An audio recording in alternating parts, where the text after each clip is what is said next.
வணக்கம் மக்களே. நம்ம சேனல்ல தொடர்ந்து ரிவ்யூஸ் தாங்க பார்த்துக்கிட்டு இருக்கோம். அந்த வகையில இப்ப நம்ம எதை பத்தின ரிவ்யூ பார்க்க போறோம் அப்படின்னா, மாறன் கதையில February 17 என்ன நடக்க போகுது அப்படிங்கறத பத்தி இந்த வீடியோல பார்க்க போறோம். ஸோ மறக்காம இந்த வீடியோவுக்கு லைக் பண்ணிக்கோங்க. நம்ம சேனலையும் சப்ஸ்கிரைப் பண்ணிட்டு பக்கத்துல உள்ள பெல் ஐக்கானையும் கிளிக் பண்ணி ஆல்னு செட் பண்ணிக்கோங்க. அப்பதாங்க அடுத்த வீடியோஸ் போடும் பொழுது உங்களுக்கு நோட்டிபிகேஷன் வரும். ஸோ என்ன நடக்குதுன்னா, வீரா ராமச்சந்திரன்ட்ட ரொம்ப கான்ஃபிடென்ட்டா பேசுறாங்க. மாமா நீங்க கவலைப்படாதீங்க. என்ன பிரச்சனையா இருந்தாலும் மாறனை ஈஸியா கொண்டுட்டு வந்துடலாம். சில பேர் மாறன் வெளியில வரமாட்டாரு, அவருக்கு தண்டனை கிடைக்கும் அப்படின்னு நினைச்சுக்கிட்டு இருக்காங்க. ஆனா அதெல்லாம் நடக்கிறதுக்கு வாய்ப்பே இல்லை. மாறன் வந்துட்டு எல்லாரு மேல ரொம்ப நம்பிக்கையோட இருந்தாரு. ஆனா அவங்க எல்லாருமே ஏமாத்திட்டாங்க அப்படிங்கிற விஷயம் மாறனுக்கு தெரியாது. ஆனா எனக்கு தெரியும் யார் யாரு மாறனுக்கு துரோகம் பண்ணியிருக்காங்க, யார் யாரெல்லாம் மாறனை ஜெயிலுக்கு அனுப்புறதுக்கு நினைக்கிறாங்க அப்படிங்கிறது எல்லாமே எனக்கு தெரியும் மாமா. நான் கண்டிப்பா மாறனை காப்பாத்திடுவேன் அப்படின்னு சொல்லிட்டு வீரா ரொம்ப ஸ்ட்ராங்கா சொல்றாங்க. இது கேட்டதோட ராமச்சந்திரனுக்கு ரொம்ப சந்தோஷம். தான் மருமக இவ்வளவு கான்பிடண்டா பேசுறத பார்த்துட்டு யாருக்கு தான் பெருமையா இருக்காது. அப்ப வள்ளி சொல்றாங்க, அண்ணா பாத்தீங்களா வீரா எப்படி சொல்றான்னு. கண்டிப்பா நம்ம மாறனை வீரா காப்பாத்திடுவான்னு எனக்கு நம்பிக்கை இருக்குன்னு. நீங்க எதுக்கும் இனிமே கவலைப்பட வேணாம். மாறன் மேல எந்த தப்பும் இல்லை அப்படின்னு வீரா ப்ரூவ் பண்ணிடுவா. அதோட அந்த வடிவு இருக்காங்கல்ல, தேவையில்லாம நம்ம மாறன் மேல பழி போட்டிருக்காங்க.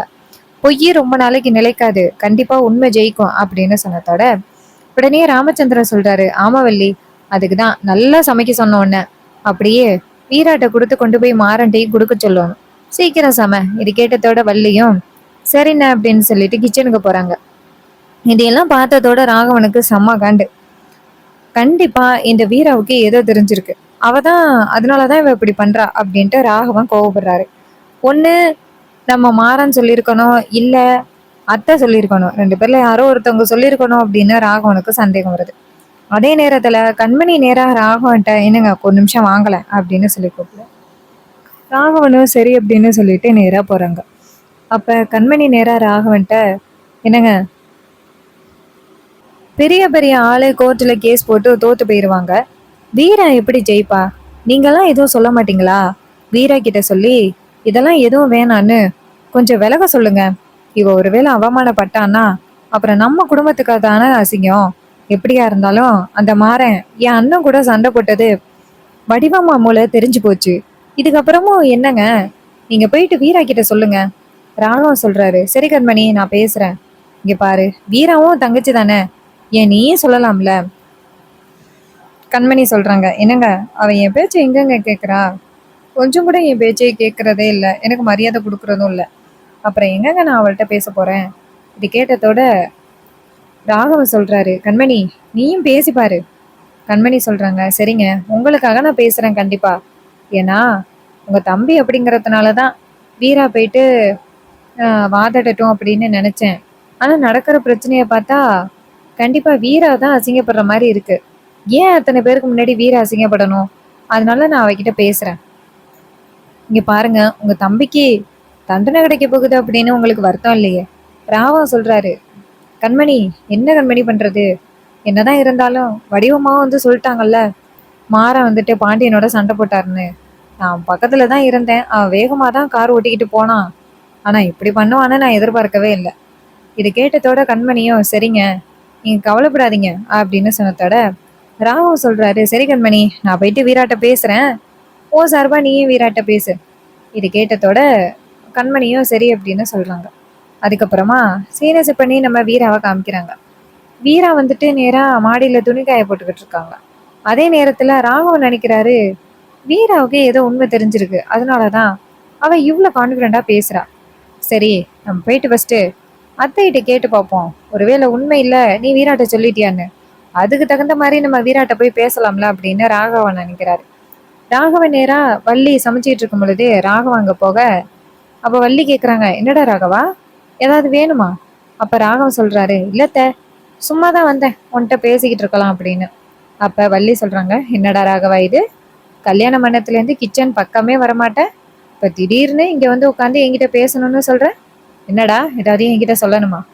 ராகவன் சொல்றாரு, இல்லையேத்த நான் உன்கிட்ட பேசணுதான் வந்தேன், சும்மா உட்காந்துட்டு பேசிட்டு போலான்னு வந்தேன். அப்ப வள்ளி சொல்றாங்க, டேய் மாறன் தாண்டா எப்ப பார்த்தாலும் என்கிட்ட வந்து பேசிக்கிட்டு இருப்பான். மாறனை தவிர வேற எவனுமே இந்த கிச்சன் பக்கம் வரமாட்டீங்கன்னு எனக்கு நல்லாவே தெரியும். நீ வந்திருக்கன்னா கண்டிப்பா ஏதோ ஒரு காரணம் இருக்கு. என்னன்னு சொல்லு. அப்ப ராகவன் சொல்றாரு, அதுல இது மாதிரி அன்னைக்கு விபத்து நடந்துச்சுல்ல, அந்த விபத்தை பத்தி நீங்க வீரா கிட்ட ஏதாவது சொன்னீங்களா? இது கேட்டதோட சமைச்சுக்கிட்டு இருந்த வள்ளி டக்குன்னு ஸ்டாப் பண்றாங்க. அப்ப வள்ளிக்கு கொஞ்சம் பயம் அதிகரிக்குது. அப்ப ராகவன் கேக்குறாரு, அத்தை உன்கிட்ட தான் கேக்குறேன் சொல்லு. அப்ப வள்ளி சொல்றாங்க, டேய் ராகவா, நான் அந்த விஷயத்த பத்தி வீரா கிட்ட எதுவுமே சொல்லலடா. அப்ப ராகவன் கேக்குறாரு, இல்லத்த நான் சும்மா கேட்டேன். வள்ளி சொல்றாங்க, ராகவா நான் யாருக்கிட்டையும் இந்த விஷயத்த பத்தி சொல்லல. நீ கவலைப்படாதடா, பயப்படாதடா. கண்டிப்பா இந்த பிரச்சனையில நீ வந்துட்டு மாட்ட மாட்ட. ராகவன் சொல்றாரு, இல்லத்த வீரா பேசுறத பார்த்தா நான் விபத்து பண்ணது தெரிஞ்ச மாதிரியே பேசுறா. அப்ப வள்ளி சொல்றாங்க, டேய் அப்படியெல்லாம் எதுவும் இல்லடா ராகவா, நீ கவலைப்படாத. இதை கேட்டதோட ராகவன் சொல்றாரு, இல்லத்த ஒருவேளை வீராவுக்கு உண்மை தெரிஞ்சிச்சுன்னா அவ அவ புருஷனை காப்பாத்துறதுக்கு தானே முயற்சி பண்ணுவா. வள்ளி சொல்றாங்க, டேய் எப்படிடா வீரா அப்படி சொல்லுவானே நீயே முடிவு பண்ணலாம். வீரா அப்படிப்பட்டவனே நீ எப்படா முடிவு பண்ணலாம்?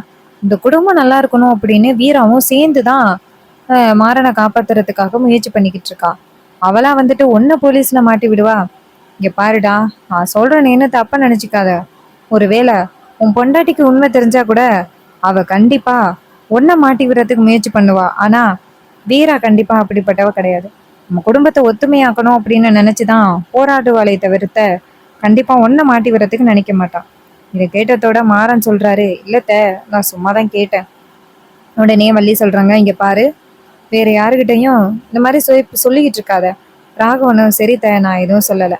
அப்ப வள்ளி சொல்றாங்க, நீ சரியான ஆளுடா, என்கிட்ட பேசிக்கிட்டு இருக்கணுமா அப்படின்னு சொல்லிட்டு கிச்சனுக்குள்ள வந்துட்டு உனக்கு தேவையான விஷயம் கிடைச்சதோட போற பத்தியா, எனக்கு தெரியாதாடா.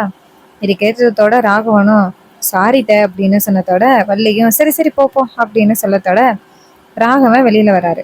ராகவன் வந்ததோட அப்புறம் ஏன் வீரா என்னை பார்த்து மறைக்கிறா? அத்தையும் சொல்லல, மாறனும் சொல்லி இருக்கிறதுக்கு வாய்ப்பே கிடையாது. அப்புறம் எப்படி வீரா நம்ம மேல கோவப்படுறா? இதுக்கு என்ன காரணம் அப்படின்னு யோசிக்கிறாங்க. அப்ப கண்மணி என்ன பண்றாங்கன்னா, சரி ஃபைனலா ஒரு தடவை நம்ம வீராட்ட பேசி பார்ப்போம் அப்படின்ட்டு நேரா மாடிக்கு போறாங்க. அங்க போயிட்டு கண்மணியை பாக்குறாங்க, வீராவை பாக்குறாங்க. வீரா நேரா கண்மணி கிட்ட என்ன வேணும் அப்படின்னு கேட்க, அப்ப கண்மணி சொல்றாங்க, ஏன் வீரா, நான் எதை பத்தி பேச வந்திருக்கேன் அப்படிங்கறது உனக்கு தெரியாதா? வீரா சொல்றாங்க, பேசுறதுக்கு பல விஷயங்கள் இருக்கு, இதுல நீ எதை பத்தி பேச வந்தேன்னு எனக்கு என்ன தெரியும்? அப்ப கண்மணி சொல்றாங்க, இங்க பாரு வீரா, சுத்தி வளைச்சு பேச விரும்பல. நீ வேணும்னா அண்ணன் இறந்ததை மறந்துட்டு இருக்கலாம், உனக்கு அது பெரிய விஷயம் இல்லை. ஏன்னா உனக்கு அடுத்த வாழ்க்கை கிடைச்சிட்டு அப்படின்ட்டு அதை நீ பார்த்துக்கிட்டு இருக்க. ஆனா கொஞ்சமாவது அண்ணனை பத்தி யோசனை பண்ணிப்பாரு. அண்ணன் மட்டும் உயிரோட இருந்துச்சுன்னா இந்த மாதிரி ஒருத்தனுக்கு அவனை கல்யாணம் பண்ணி கொடுத்துருக்கோம். அண்ணன், நம்ம குடும்பம் எல்லாருமே ரொம்ப சந்தோஷமா இருந்திருப்போம். இந்த மாதிரி பணக்கார குடும்பத்துக்கு வரணும்னு நம்ம ஆசைப்பட்டுறோமாம்மா? நீ கொஞ்சமாவது யோசனை பண்ணி பாத்தியா? ஏன் வீரா நீ இப்படி இருக்க? இந்த மாறன் தான் தப்பு பண்ணான், மாறனால தான் நம்ம அண்ணனே இறந்தான். ஆனா அதை பத்தியெல்லாம் நீ கொஞ்சம் கூட யோசனை பண்ணி பார்க்க மாட்டேங்கிறீல்ல. இது கேட்டதோட வீரா நேரா கண்மணி கிட்ட, இங்க பாரு கண்மணி, என்ன தப்பு பண்ணியிருந்தாலும் மாறன் என் புருஷன், அவனை காப்பாற்ற வேண்டியது என் பொறுப்பு. இப்ப நீ எதுக்காக வந்து தேவையில்லாம என்னட்ட சொல்லிக்கிட்டு இருக்க? அப்ப கண்மணி சொல்றாங்க, அப்ப அவன்கிட்ட எவ்வளவு சொன்னாலும் நீ கேட்க மாட்ட, கண்டிப்பா மாறனை காப்பாத்துவேன் அப்படின்னு இருக்க. அதுக்கு வீரா சொல்றாங்க, இங்க பாரு, என்ன நடந்தாலும் நான் கண்டிப்பா மாறனை காப்பாத்துவேன். நீ பொய் சாட்சி ரெடி பண்ணிருக்கியே வடிவம்மா, அவங்களே வந்து மறுபடியும் சொன்னாலும் அவங்க சொல்றது பொய் அப்படிங்கிறத நான் கூடிய சீக்கிரம் நிரூபிப்பேன். இது கேட்டதோட கண்மணி சொல்றாங்க, ஏ வீரா, உன்னால எப்படி வீரா ப்ரூவ் பண்ண முடியும்?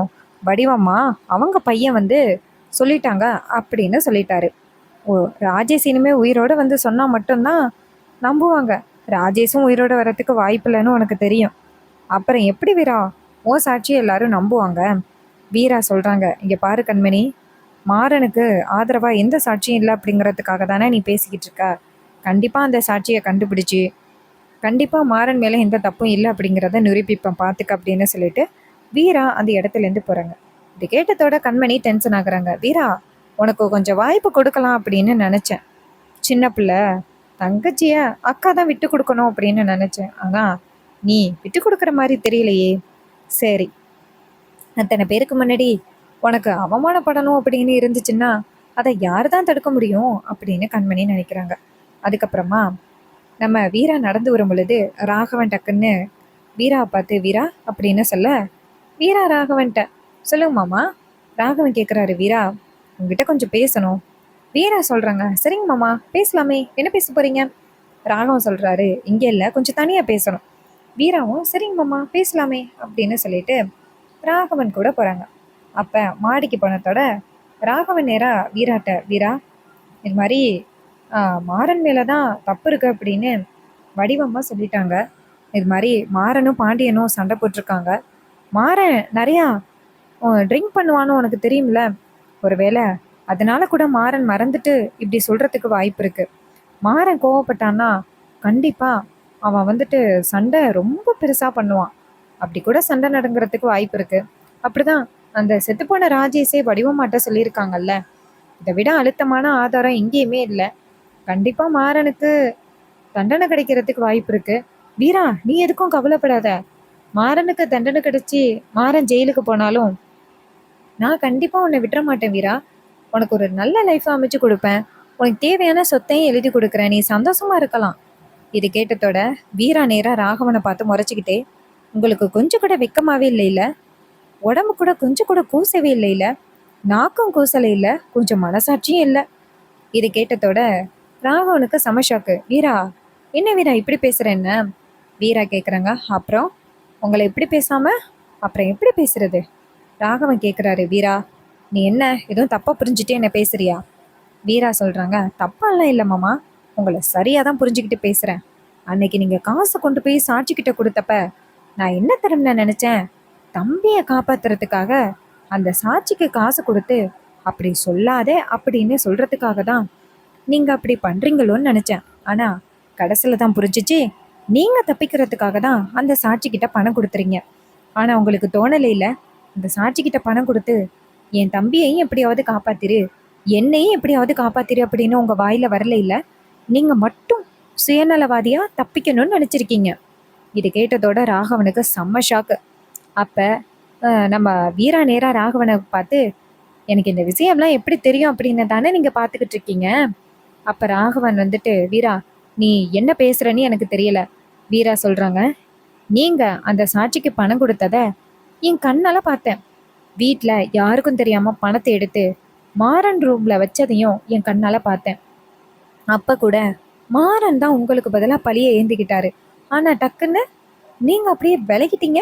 இதுக்கும் உங்களுக்கும் எந்தவித சம்மந்தமும் இல்லாத மாதிரி அப்படியே விலகிட்டீங்க. உங்களுக்கு கொஞ்சம் கூட மனசு உறுத்தவே இல்லை. இது கேட்டதோட ராகவனுக்கு என்ன சொல்றதுன்னே தெரியல. வீராவோட அடுத்தடுத்து கேள்விக்கு. அப்ப ராகவன் நேரா வீராட்ட, வீரா நீ ஏதோ தப்பா புரிஞ்சுக்கிட்டு பேசுற. வீரா சொல்றாங்க, தப்பாலாம் இல்லை மாமா, சரியா புரிஞ்சுக்கிட்டு தான் பேசுறேன். இது கேட்டதோட ராகவனுக்கு செம்ம ஷாக்கு. அப்ப வீரா சொல்றாங்க, ஏமாமா உங்க தம்பி உங்களுக்காக எவ்வளோ பெரிய தியாகத்தை பண்ணியிருக்காரு. ஆனா அவரு ஜெயிலுக்கு போகணும், அவரோட பொண்டாட்டிக்கு நீங்க வேற வாழ்க்கை அமைச்சு கொடுக்குறேன்னு சொல்றீங்களே. தம்பியை காப்பாற்றணும், நமக்காக தான் தம்பி ஜெயிலுக்கு போயிருக்கான், அவனை காப்பாற்ற வேண்டியது நம்ம கடமை அப்படிங்கிறத பத்தி நீங்க யோசிக்கல. தம்பி கேடு கெட்டு வேணாலும் போகட்டும், நீங்க மட்டும் பொண்டாட்டி கூட ஹாப்பியா இருக்கணும். தம்பியோட வாழ்க்கை நாசமா போனாலும் பரவாயில்ல. இதை கேட்டதோட ராகவனுக்கு என்ன சொல்றதுன்னே தெரியல. அப்ப வீரா சொல்றாங்க, இங்க பாருங்க மாமா, நான் நினைச்சேன் உங்க தம்பி மேல நீங்க ரொம்ப பாசமாவும் பிரியமாவும் இருக்கீங்க அப்படின்னு. இத்தனை நாளும் நான் தப்பா நினைச்சிட்டேன். ஆனா நீங்க தப்பிக்கணும், உங்க தம்பி போலீஸ்கிட்ட மாட்டணும் அப்படிங்கிறது மட்டும்தானே உங்களோட எண்ணம். பாருங்க மாமா, நான் கண்டிப்பா மாறனை விட்டு கொடுக்க மாட்டேன். மாறனை கண்டிப்பா நான் காப்பாத்தி வெளியில கூட்டிட்டு வருவேன். இதை கேட்டதோட ராகவன் வீராவுக்கு உண்மை தெரிஞ்சுட்டு அப்படிங்கிறது அவருக்கு தெரிஞ்சு போச்சு. அப்ப வீரா நேரா ராகவனை பார்த்து, இங்க பாருங்க மாமா, இதுக்கு மேல ஏதாவது ஒரு தப்பு பண்றேன் அப்படின்னு சொல்லிட்டு மாறனுக்கு எதிராக ஏதாவது ரெடி பண்ணீங்கன்னா அத்தனை பேருக்கு முன்னாடி நீங்க எப்படிப்பட்டவங்க அப்படிங்கிறத உண்மையை சொல்லிடுவேன் அப்படின்னு சொன்னதோட ராகவனுக்கு செம்ம ஷாக் ஆகுது. ஆஹா, வீரா என்னடா இப்படி பேசுறா அப்படின்னு. அப்ப வீரா கோவமா அந்த இடத்துல இருந்து போறாங்க. வீரா போனதோட ராகவன் நினைக்கிறாரு, என்ன இது வீரா இப்படி பேசிட்டு போறா அப்படின்னு. அதே நேரத்துல நம்ம வீரா இங்கேருந்து நேராக ரூமுக்கு போனதோட செம்ம கோவத்தில் உட்காந்துருக்காங்க. ச்சே, அவரை காப்பாத்துறதுக்காக ஏன் புருஷன் ஜெயிலில் போய் கிடக்குறாரு, ஆனால் அதை பற்றி கொஞ்சம் கூட நினைக்காம அவர் தப்பிக்கணும்னு மட்டும் யோசிக்கிறாரு. ச்சே, இத்தனை நாளும் அண்ணன் தம்பி எல்லாரும் பாசமாக இருக்காங்க, உசுருக்கு உசுரா இருக்காங்க அப்படின்னு நான் நினச்சேன். கடைசியில் பார்த்தா இப்படி ஒரு சுயநலவாதியை காப்பாத்துறதுக்காகவும் மாறன் ஜெயிலில் போய் இருக்கான் அப்படின்ட்டு வீரா செம்ம டென்ஷன் ஆகுறாங்க. அப்போ வள்ளி எங்கேருந்து வராங்க. வந்துட்டு ரூம் கதவை சாத்திட்டு நேராக வீரா கிட்ட வந்துட்டு வீரா அப்படின்னு சொல்ல வீரா சொல்கிறாங்க, சொல்லுங்க வள்ளியம்மா. அப்போ வள்ளி வீரா கோவமா இருக்கிறத பார்த்துட்டு வள்ளி கேட்குறாங்க, வீரா என்னாச்சுமா, ஏன் இவ்வளோ கோவமா இருக்க? அப்போ வீரா சொல்கிறாங்க, ஒன்றும் இல்லை வள்ளியம்மா, சொல்லுங்க என்ன வேணும். அப்போ வள்ளி சொல்கிறாங்க, வீரா கொஞ்ச நேரத்துக்கு முன்னாடி ராகவன் என்கிட்ட வந்து சொன்னான். இதை கேட்டதோட வீரா கேட்குறாங்க, என்ன வள்ளியம்மா, ராகவன் கேட்டாரா? அப்போ வள்ளி சொல்கிறாங்க, ஆமாம் வீரா, கொஞ்ச நேரத்துக்கு முன்னாடி ராகவன் என்கிட்ட வந்து கேட்டான், வீராவுக்கு உண்மை தெரியுமா அப்படின்னு. அதுக்கு வீரா சொல்றாங்க, வள்ளியம்மா எனக்கு உண்மை தெரியும் அப்படிங்கிறது ராகவனுக்கு தெரியாது, ஆனா அவர் எப்படி யோசிக்கிறாரு அப்படிங்கிறது உங்களுக்கு தெரிஞ்சிச்சுன்னா ஷாக் ஆயிருவீங்க. அதுக்கு வள்ளி கேக்குறாங்க, ஏன் வீரா என்னாச்சு, ராகவன் ரொம்ப அப்பாவிமா. அப்ப வீரா சொல்றாங்க, வள்ளியம்மா நீங்க தான் ராகவனை அப்பாவின்னு நினைச்சுக்கிட்டு இருக்கீங்க, ஆனா அவர் சொந்த தம்பி ஜெயிலுக்கு போனாலும் பரவாயில்ல நினைச்சுக்கிட்டு இருக்காரு. இது கேட்டதோட வள்ளிக்கு செம ஷாக்கு. என்ன வீரா சொல்ற, ராகவன் அப்படி யோசிக்க மாட்டான். அப்ப வீரா சொல்றாங்க, வள்ளியம்மா இன்னைக்கு அவர் என்கிட்ட என்ன சொன்னாரு அப்படிங்கிறது உங்களுக்கு தெரிஞ்சிச்சுன்னா கண்டிப்பா உங்களுக்கு கோவம் தான் வரும். அதை கேட்டதோட வள்ளியம்மா சொல்றாங்க, ஏன் வீரா, ராகவன் அப்படி என்ன சொன்னான்? வீரா சொல்றாங்க, வள்ளியம்மா அவர் என்கிட்ட என்ன திரும்ப சொன்னாரு, இது மாதிரி மாறனுக்கு கண்டிப்பா தண்டனை கிடைக்கும், வடிவம்மா வந்துட்டு மாறனுக்கும் பாண்டியனுக்கும் சண்டை நடந்ததை நேரடியா பார்த்துருக்காங்க, அதனால கண்டிப்பா அவங்க சாட்சியை தான் எடுத்துப்பாங்க, மாறனுக்கு தண்டனை கிடைக்கும், அதனால நீ அனாதையா போயிருவேன்னு நினைச்சிடாத, நான் உனக்கு நல்ல வாழ்க்கை அமைச்சு கொடுக்குறேன் அப்படின்னு என்கிட்டயே சொல்றாரு. அப்படி தம்பியை காப்பாத்தணும் அப்படின்னு நினைச்சிருந்தா அவர் ஏன் கூட சேர்ந்து போராடணும், அதை விட்டுட்டு மாறன் ஜெயிலுக்கு போகணும்னு நினைக்கிறாரு. என்ன வள்ளியம்மா இது, அவருக்காகவா மாறன் ஜெயில போய் கிடக்குறாரு. இதை கேட்டதோட வள்ளியம்மா சொல்றாங்க, வீரா நீ சொல்றதை என்னால நம்பவே முடியல, ராகவனா அப்படி பேசுனா? வீரா சொல்றாங்க, ஆமா வள்ளியம்மா, அவரு பேசுனதை கேட்டுட்டு வந்துட்டு தான் ஷாக் ஆகி நிக்கிறேன். இது கேட்டதோட வள்ளியம்மா சொல்றாங்க, அவனை நான் போய் கேட்குறேன். வீரா சொல்றாங்க, வள்ளியம்மா அதெல்லாம் கேட்க வேணாம், நான் பார்த்துக்கிறேன், இப்போதைக்கு நம்ம எப்படியாவது மாறனுக்கு ஆதரவா ஒரு சாட்சிய தேடணும், அப்படி தேடினா மட்டும்தான் மாறனை காப்பாற்ற முடியும் அப்படிங்கிறது தெரிஞ்சு போச்சு. வீட்டில் உள்ளவங்களே மாறனுக்கு எதிராக சாட்சி சொல்லறதுக்கு ரெடியா இருக்காங்க, நம்ம என்ன பண்றது அப்படின்னு. ஸோ இந்த ப்ரிடிக்ஷன் உங்களுக்கு பிடிச்சிருந்துச்சு அப்படின்னா இந்த வீடியோவுக்கு மறக்காம லைக் பண்ணிக்கோங்க. நம்ம சேனலை சப்ஸ்கிரைப் பண்ணிட்டு பக்கத்தில் உள்ள பெல் ஐகானை கிளிக் பண்ணி ஆல்ரெடி செட் பண்ணிக்கோங்க. அப்போதாங்க அடுத்த வீடியோஸ் போடும் பொழுது உங்களுக்கு நோட்டிஃபிகேஷன் வரும், பார்க்கலாம். தேங்க்ஸ் ஃபார் வாட்சிங்.